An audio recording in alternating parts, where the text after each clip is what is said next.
محقق آدمی ہیں تو میں چند سوال آپ سے کرنا چاہتا ہوں. جی جی بسم اللہ کریں. میرا پہلا سوال یہ ہے کہ محترم، میں نے سنا یہ کہ اہل تشیع کے نزدیک جو ان کے 12 امام ہیں وہ معصوم ہیں. اس کے سوا ہو ہی نہیں سکتا. جو نبی صلی اللہ علیہ وسلم معصوم ہے، البتہ آپ کے ہاں تو نبی بھی معصوم نہیں ہے نا، وہ بھی تو ان سے بھی تو گناہ وغیرہ سرزد ہوتے ہیں، لیکن ہمارے ہاں کیونکہ نبی صلی اللہ علیہ وسلم معصوم ہے تو ان کا جانشین غیر معصوم ہو نہیں سکتا. ٹھیک ہے جی. معصوم کی تعریف کیا ہے محترم؟ معصوم یہ ہے کہ وہ گناہ نہیں کرتا، نہ کبیرہ نہ صغیرہ، اور وہ سہو نہیں کرتا، اور وہ خطا نہیں کرتا، اور وہ بھولتا نہیں ہے، مگر یہ کہ اللہ اس سے انصاف کرائے. ٹھیک ہے نا، وہ اللہ کا فعل ہوتا ہے، اس کا اپنا فعل نہیں ہوتا. وہ گناہ نہیں کرتا، خطا نہیں کرتا، اس سے سہو نہیں ہوتا، غلطی نہیں ہوتی. جی سر.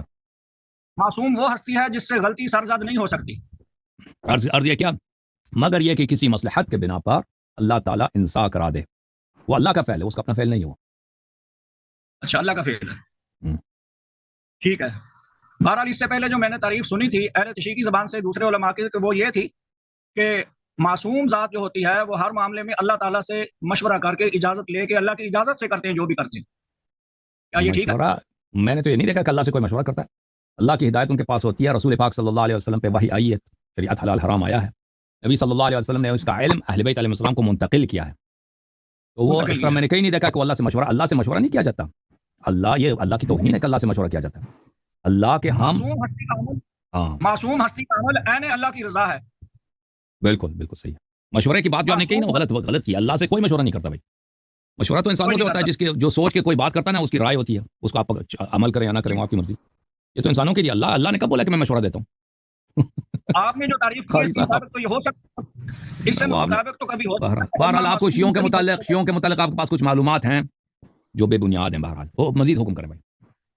میں نے عرض کیا، میں نے جو سوال کیا آپ سے کہ معصوم کی تعریف کریں، آپ نے جو تعریف کی ہے وہ یہ ہے کہ کبھی کبھی ان سے غلطی بھی ہو سکتی ہے، ممکن ہے. ابداً نہیں ہو سکتی. مگر اللہ تعالیٰ کبھی ان سے کوئی ایسی فعل کرا سکتا ہے، ٹھیک ہے نا، انصاف کرا سکتا ہے. وہ اللہ کا فعل ہوتا ہے، اس کا اپنا فعل نہیں ہے، یعنی وہ خود اتنا پاک ہے، اس سے کبھی غلطی نہیں ہوتی. لیکن اللہ تعالیٰ کبھی اس کے ارادے میں تصرف کر کے ایسی بات ہو سکتا ہے، ہاں، تاکہ دوسروں کو پتہ چل جائے کہ اللہ نہیں ہے. اللہ لوگ کہیں گے کہ اللہ ہے، لوگ اس کی عبادت کریں گے. اس کی عبودیت دکھانے کے لیے نبی صلی اللہ علیہ وسلم کے متعلق مثلا بعض حدیث میں کہ وہ انسانی اللہ نے مجھ سے بلا دیا ہے. نسیان اس کا اپنا فعل نہیں تھا، وہ اللہ کا فعل تھا. ٹھیک ہے نا. یہ روایات حدیث میں بہت ہیں، لمبی بحث ہے. بہرحال ابھی اس کے بیان کرنے کا وقت نہیں ہے. ٹھیک ہے جی. تو تفسیر حسن عسکری مشہور تفسیر ہے اہل تشیع کی، اس کے اندر یہ بیان موجود ہے کہ جب منافقین نے مسجد زرار تعمیر کی اور ان کا مقصد نبی علیہ الصلوۃ والسلام کو نقصان پہنچانا تھا، انہوں نے مطالبہ کیا کہ آپ ہماری مسجد میں نماز پڑھ دیں تاکہ اس میں برکت ہو جائے. آپ علیہ الصلوۃ والسلام وہاں جانا چاہتے تھے، لیکن جس سواری پر سوار تھے، گھوڑے پر یا خچر پر، وہ اس طرف نہیں گیا، نہیں چلا. کیا یہ صحیح ہے؟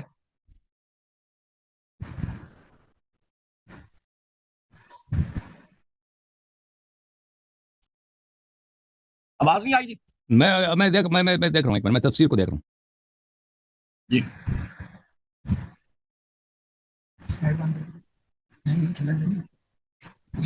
مجھے صفحہ دیں گے، میں دیکھ کے بتاؤں گا بھائی. جی نہیں، میں صفحہ نہیں دے سکتا، واقعہ میں نے آپ کے سامنے ذکر کر دیا. لیکن رسول اللہ صلی اللہ علیہ وآلہ وسلم کا جو طریقہ کار تھا منافقین کے ساتھ، اب یہ حدیث میں دیکھ رہا ہوں تفسیر امام حسن عسکری علیہ الصلوۃ والسلام پر، مجھے نظر نہیں آ رہا، شاید آپ صحیح نقل کر رہے ہیں، شاید صحیح نقل نہیں کر رہے. تو میں اگر آپ صفحہ بتاتے تو میں حدیث کھول کے وہ دیکھ لیتا کہ اس میں کیا لکھا ہے وہاں پر. تو ابھی میں اس کے متعلق کوئی اظہار نظر نہیں کر سکتا. ٹھیک ہے نا. چلیں شکریہ، بعد میں پھر کسی وقت آپ کو صفحہ بتا کے یا حوالہ دے کے پوچھ لیں. صحیح. دوسری بات کہ گزشتہ کل میں نے آپ کا بیان سنا، آپ کسی سے گفتگو فرما رہے تھے، اس دوران آپ نے حضرت ابوبکر صدیق کے بارے میں کہا کہ ولا تحزن جو قرآن نے کہا، تو صدیق اکبر کو جو حزن تھا وہ اس بات کا تھا کہ مولا علی کہیں زندہ نہ بچ جائیں اور مجھے نقصان ہوگا ان کے زندہ رہنے کا. آپ نے یہ تفسیر کی تھی ولا تحزن کی. ان کو خوف نہیں تھا بلکہ حزن تھا، غم تھا اس بات کا کہ مولا علی کہیں زندہ نہ بچ جائیں. یہ آپ نے گزشتہ کل میں نے آپ کا پروگرام سنا ہے، اس میں فرما رہے تھے. نہیں، آپ نے غلط سنا. جو ہمارا جو موقف ہے آیا کے متعلق یہ ہے، میں دوبارہ بتا دیتا ہوں، اچھی طرح سے سن لیں. دیکھیں آیا شریف آئے غار میں، آئے غار تعریف و مدح کے لیے نازل نہیں ہوئی، مذمت کے لیے نازل ہوئی. غزوہ تبوک میں جب منافقین رسول پاک صلی اللہ علیہ وسلم کی نصرت نہیں کر رہے تھے تو اس وقت آئے غار مذمت کے لیے نازل ہوئی، یا ابوبکر کی مدح کے لیے نازل نہیں ہوئی. اور یہاں پر ابوبکر کے مختلف اس آیا میں مذمتیں ہیں. ایک اللہ نے اس کی نصرت نہیں کی، اللہ نے اس پہ سکینہ نازل نہیں کیا. پھر اللہ نے کہا کہ نبی صلی اللہ علیہ وسلم نے اس سے فرمایا کہ لا تحزن. یہاں پر حزن کیا ہے؟ یہاں پہ حزن ہے ہی نہیں, یہاں پہ کوئی وجہ حزن نہیں ہے. تو کس بات پہ جب حزن نہیں ہے تو یہ حزن, یہ لا تحزن حقیقی منع نہیں ہو سکتا, نہیں ہو سکتا. یہ ابو بکر کا رسول پاک صلی اللہ علیہ وسلم مذاق اڑا رہے تھے. کیوں مذاق اڑا رہے تھے؟ کیونکہ جو شخص غار میں ہے وہ ناصر نہیں ہے, وہ نبی صلی اللہ علیہ وسلم کا سے مخلص نہیں ہے, اس کے برے ارادے ہیں, اور وہ کسی بات پہ خوش ہو رہا ہے, کسی بات پہ خوش ہو رہا ہے. تو یہ خوشی کی بات کون سی ہے؟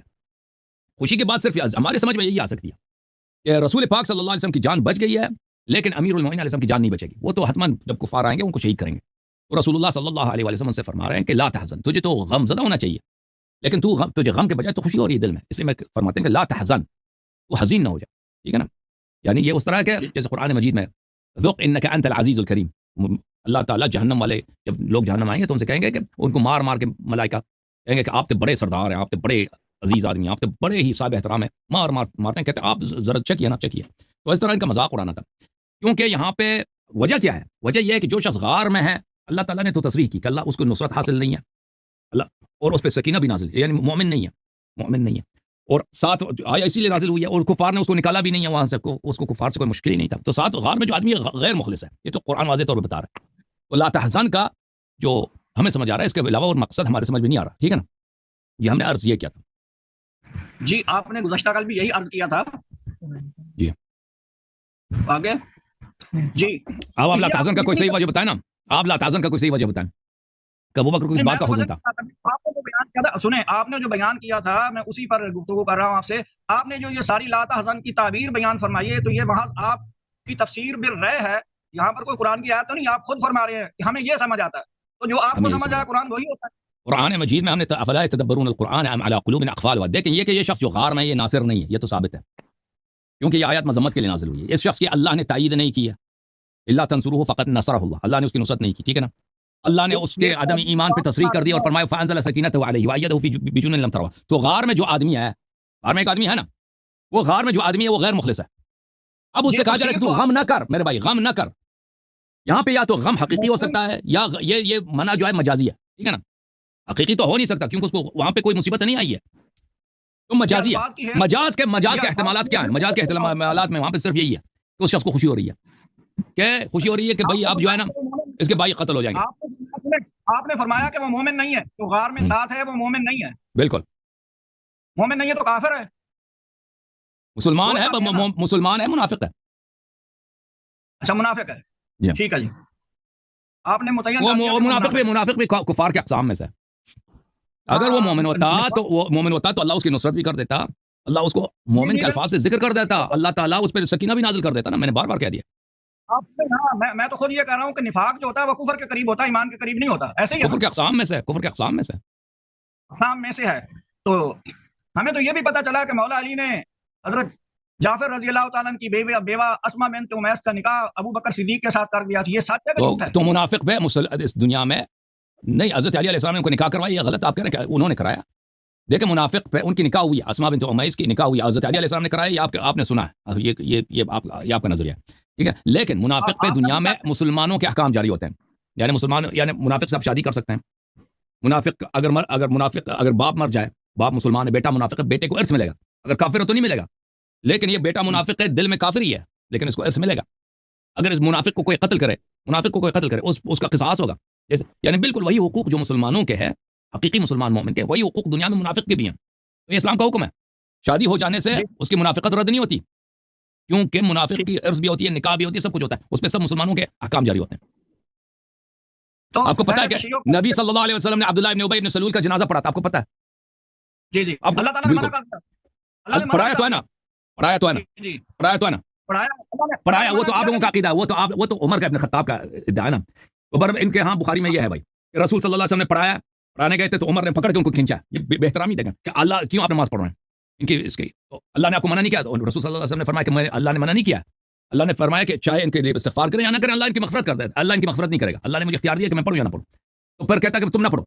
پھر عمر کہتا ہے کہ اس نے پڑھایا, اس کے بعد اللہ نے میری تائید کی, اللہ نے آیت نازل کیا کہ ان پہ کبھی نماز نہیں پڑھنا.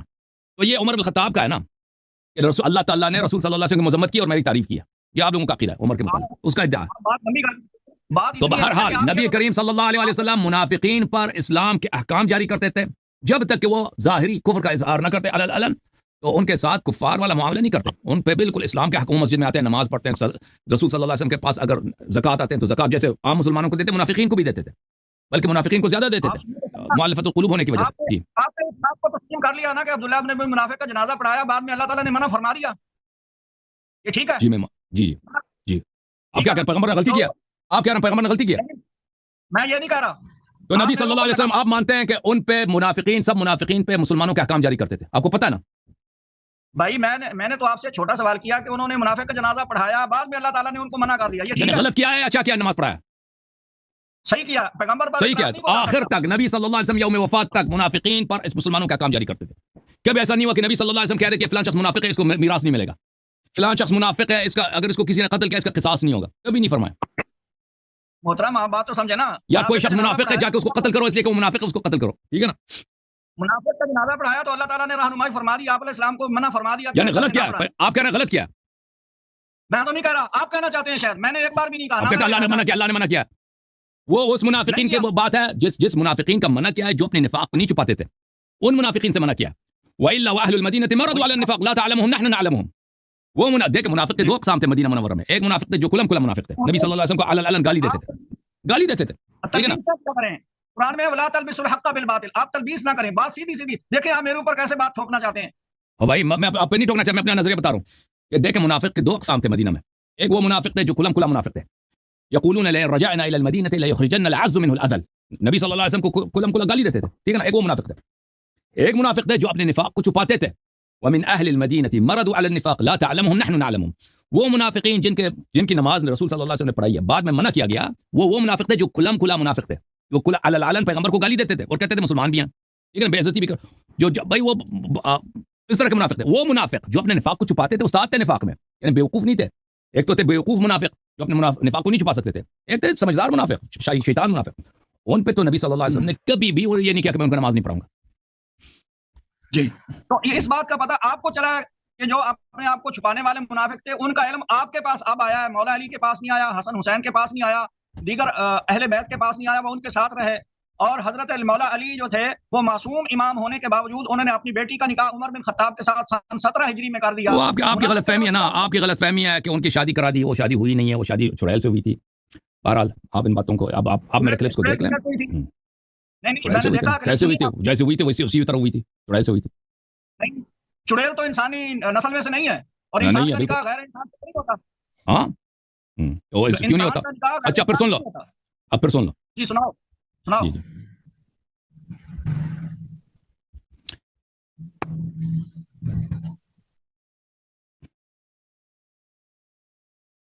پہلی بات ہے کہ کیا انسان اور چڑیل کے درمیان شادی ہو سکتی ہے یا نہیں ہو سکتی؟ بھائی انسان اور جن کے درمیان, چڑیل کے درمیان نکاح ہو سکتی ہے نہیں ہو سکتی؟ میرے محترم ناظرین, میں آپ کی خدمت میں دکھا دیتا ہوں.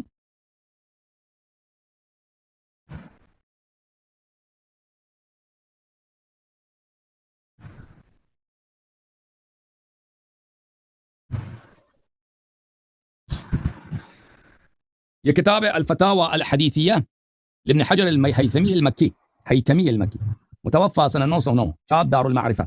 یہاں پہ آپ کو لے کے چلتے ہیں صفحہ نمبر 68 میں. هل تجوز مناکحۃ الجن ام لا, کیا جائز ہے کہ انسان جنات کے ساتھ شادی کرے, ان کو رشتہ دے دے, ان سے رشتہ لے لے. مناکحہ دو طرف ہوتا ہے نا. اچھا یہ جائز ہے یا نہیں؟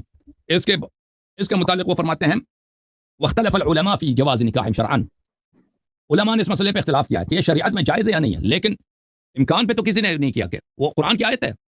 وَأَشْرِكْهُمْ فِي الْأَمْوَالِ وَالْأَوْلَادِ, نکاح کیا قرآن کی آیت ہے کہ جو ہے شیطان بنی آدم کے اولاد میں اس کے نفع میں شریک ہو جاتا ہے. اچھا وجاء عن مالک انه اجازه ولكن كرهه, مالک ابن انس سے روایت ہے کہ اس نے کہا کہ یہ جائز ہے لیکن مکروہ ہے.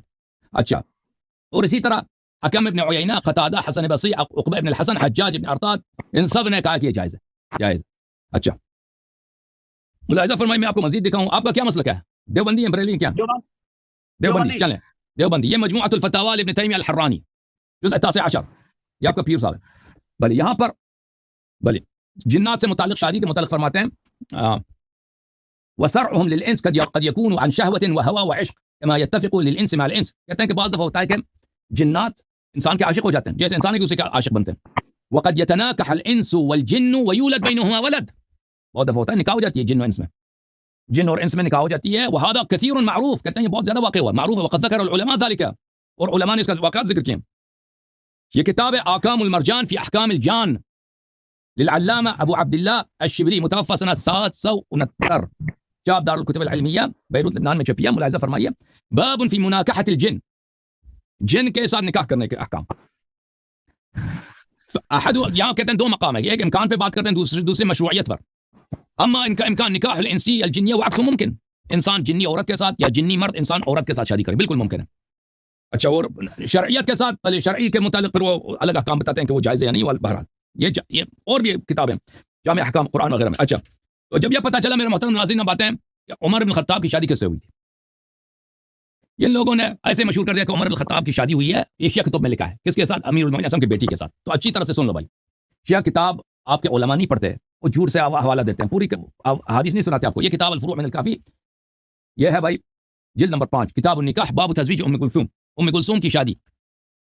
تزویج ام کلثوم, حضرت امام جعفر صادق علیہ الصلوۃ والسلام نے کہا ان ذلک فرج غصبنا, یہ ایک زبردستی کی شادی تھی, یہ رضا کی شادی نہیں تھی, زبردستی کی شادی تھی. ٹھیک ہے نا. ان ابی عبداللہ علیہ السلام, دوسری حدیث, لما خطب الیہ قال له امیر المؤمنین علیہ السلام انها صبیہ, امام جعفر صادق علیہ السلام نے کہا کہ عمر بن خطاب نے رشتہ مانگا, خاصگاری کی اس نے حضرت ام کلثوم سلام اللہ علیہا. تو امیر المؤمنین علیہ السلام نے کہا وہ تو چھوٹی بچی ہے. فلقی عباس, خلیفہ چلا گیا عمر بن خطاب کے عباس کے پاس, عباس ابن عبد المطلب, چچا ہے پیغمبر کے صلی اللہ علیہ وسلم. فقال لي ما لي ابي باس وقال وما تک, اس نے کہا مجھے کیا ہوا, مجھے رشتہ نہیں دے رہا. عباس نے پوچھا کیا ہوا, کہتا ہے کہ میں آپ کے بھتیجے کے پاس گیا اور اس سے رشتہ مانگا, فردنی, اس نے مجھے رد کیا. اما واللہ لا اعورن زمزم, اللہ کی قسم میں چاہے زمزم جو بنی ہاشم کے ہاتھ میں, عباس کے ہاتھ میں ہوتا تھا, میں زمزم کے کنویں کو ریتی سے بھر دوں گا, پتھر ڈال کے اس کو بند کروں گا. ولا ادع لكم مكرمه الا هدمتها, اور آپ کے سارے گھر, سارے باغات, جتنے کاروبار بنی ہاشم سب کے سب میں تباہ کر دوں گا. اب عمر اس زمانے میں ایک امپرر بن چکا تھا, شمال افریقہ الجزائر سے لے کر ایران تک اس کی حکومت تھی, ترکی وغیرہ ارمینیا وغیرہ, اس کی حکومت بہت بڑی تھی اس زمانے میں, بہت بڑا بادشاہ تھا اس زمانے میں, یہ بہت کچھ کر سکتا تھا. میں آپ کے سارے باغات وغیرہ سب تباہ کر دوں گا. ولا اقیمن علیہ شاہدین بانه سرق, اور دو شاہد لے کے آؤں گا کہ علی علیہ السلام نے چوری کیا. اب عمر کے لیے کون سا مشکل ہے, حکومت کے لیے دو شاہد جھوٹ کے لے کے, بھائی ہم نے دیکھا اس نے چوری کیا. ولا اقطعن یمینه, تو میں اس کا دائیں ہاتھ کاٹوں گا. فاتاه العباس فاخبره وساله ان يجعل الامر اليه فجعله اليه. عباس آیا امیر المؤمنین علیہ السلام کے پاس اور کہا کہ مجھے اس بات کا اختیار مجھے دے دو, مجھے سنبھالنے دو, میں اب چچا ہوں آپ کا, میں بزرگ ہوں خاندان کا, مجھے سنبھالنے دو. امیر المؤمنین علیہ السلام نے کہا کہ بھائی کیا بات ہے, اس نے کہہ دیا کہ بھائی یہ شخص بڑا غصے میں کہہ رہا کہ میں یہ کر دوں گا, بنی ہاشم ہمارے خاندان کو تباہ کر دے گا, ہمارے سارے باغات ہیں, کاروبار ہے, بزنس ہے, سب تباہ کر دے گا, اور آپ پہ بھی دو شاہد لے کے آئے گا, آپ کو اس نے دیکھا کہ چوری ہوئی ہے, آپ نے چوری کیا, آپ کا ہاتھ بھی کاٹ دے گا. تو امیر المؤمنین علیہ السلام نے اختیار اس کو دے دی. تو عباس نے یہ رشتہ کر لیا تھا, یہ تو رضا سے نہیں ہے, رغبت سے نہیں ہے, یہ زبردستی سے. تو جو شیعہ حدیث میں ہے بھائی صاحب, شیعہ حدیث میں ہے یہ اس میں کوئی عمر کی ایمان نہیں ہے, یہ عمر کی بیمانی کی دلیل ہے. اچھا, پھر یہ شادی ہوئی بھی نہیں, یہ ہوئی یا نہیں ہوئی. تو عباس گئے تھے وہاں پہ, انہوں نے رشتہ کر دیا, کہا ہم بیٹی آپ کو دے دیتے ہیں. پھر کیا ہوا, پھر یہ کتاب الخرائج والجرائح ہے, جزء الثانی, چاپ مؤسسۃ الامام المہدی علیہ الصلوۃ والسلام, یہاں پر صفحہ نمبر 825 ہے, حضرت امام جعفر صادق علیہ السلام کی حدیث ہے. تو حضرت امام جعفر صادق علیہ السلام کے زمانے میں لوگ شیعوں کو تانا دیتے تھے کہ عمر کی شادی ہوگی ام کلثوم سے, شیعوں کو یہ تانا ملتے تھے. تو لوگوں نے پوچھا امام جعفر صادق علیہ السلام سے, ہمیں یہ تانے ملتے ہیں. تو حضرت امام جعفر صادق علیہ السلام نے کہا کہ آپ کیا سمجھتے ہیں کہ امیر المؤمنین علیہ الصلوۃ والسلام اپنی بیٹی کو نہیں بچا سکتے تھے؟ کذبوا لم يكن ما قالوا, یہ لوگ غلطی پر ہیں, یہ شادی کبھی نہیں ہوئی, شادی کبھی نہیں ہوئی. کیا ہوا, پھر انہوں نے کہہ دیا, اب عمر آئے تھے, انہوں نے رشتہ مانگا, پھر عباس نے مداخلت کی, عباس نے کہا اختیار مجھے دے دو کہ بھئی یہ زمزم وغیرہ ہم سے لے لے گا, ہمیں برباد کر دے گا. تو پھر امیر المؤمنین علیہ السلام نے ظاہر میں اختیار عباس کو دے دی, اور اس نے ارسل الى جنیت من اہل نجران یہودیہ, پھر انہوں نے حکم دے دیا, نجران میں ایک جنیہ رہتی تھی, ایک چڑیل رہتی تھی, ٹھیک ہے نا, ایک چڑیل رہتی تھی, وہ یہودی یہودن تھی, اس کو کہہ دیا, اس کا نام بھی تھا سحیقہ بنت جریریہ. اس کو بلایا اور اس کو حکم دیا, فتمثلت فی مثال ام کلثوم, اس جنیہ کو حکم دے دیا, اس جن کو یہ اب ان کی بیٹی کی شکل میں آ گئی, کیونکہ جن کسی بھی شکل میں آ سکتا ہے, صرف نبی اور امام علیہ السلام کی شکل, ملک کی شکل پہ نہیں آ سکتا, جن کسی بھی شکل میں ظاہر ہو سکتا. تو اس نے اس کو حکم دیا کہ تم اس بچی کی شکل میں آ جاؤ.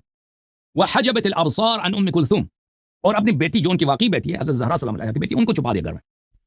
وبعث بها الى الرجل, اور اس چڑیل کو, چڑیل اور جنی میں فرق ہوتا ہے نا, لیکن ہم چڑیل کہتے ہیں کیونکہ بہت لوگ سمجھتے ہیں چڑیل بھی جنی ہے, سمجھو.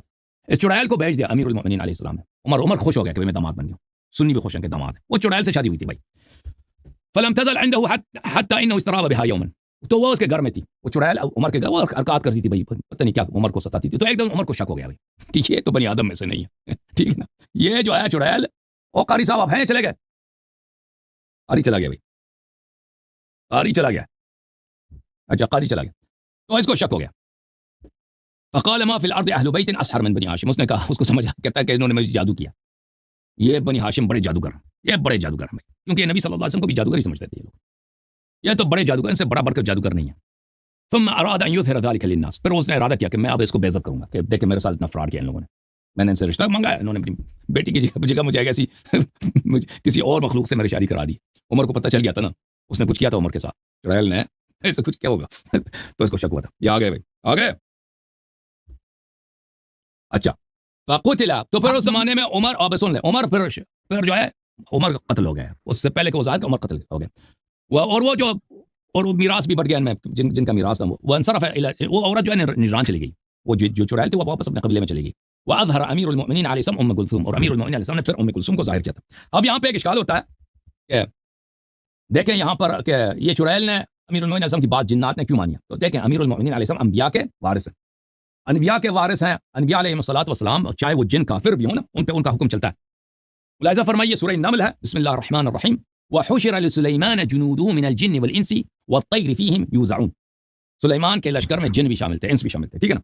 سورہ مبارکہ النمل، سورہ مبارکہ یہ سورہ مبارکہ صاد میں فرمایا فسخرنا له الريح تجري بامره رخاء حيث اصاب والشياطين كل بناء وغواص. جنات جو کافر ہوتے ہیں شیاطین، تو ان کو بھی حضرت سلیمان علیہ الصلوۃ والسلام کے آرڈر میں تھے. ٹھیک جی، جو کافر جن بھی تھے نا ان سے وہ کام کراتے تھے. جی بولیں. ہاں کیمرہ صحیح ہے بھائی، تم اپنا بتاؤ نا کیا کہنا ہے تم نے.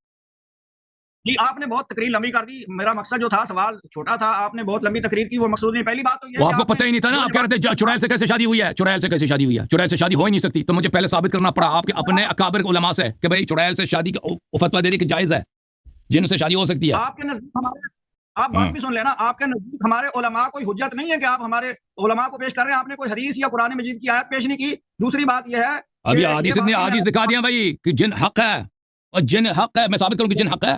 جن کو نہیں مانتے آپ؟ سورہ جن کیا ہے؟ جن کا کافر کافر آپ کو پتا ہے، جن کا منکر کافر ہے کہتا ہے جن. ہاں، اور جن کی جن سے شادی نہیں ہو سکتی وہ تو میں نے دکھا دیا، شادی کرا دی امیر المؤمنین علیہ السلام نے جن سے، عمر کی. یہ حدیث ہے نا شیعوں کا، شیعوں کے لیے تو عقیدہ ثابت ہے، آپ کے لیے ثابت کر دیا آپ کی کتب سے قاری صاحب. بات نہیں سنیں گے، بس چوری میں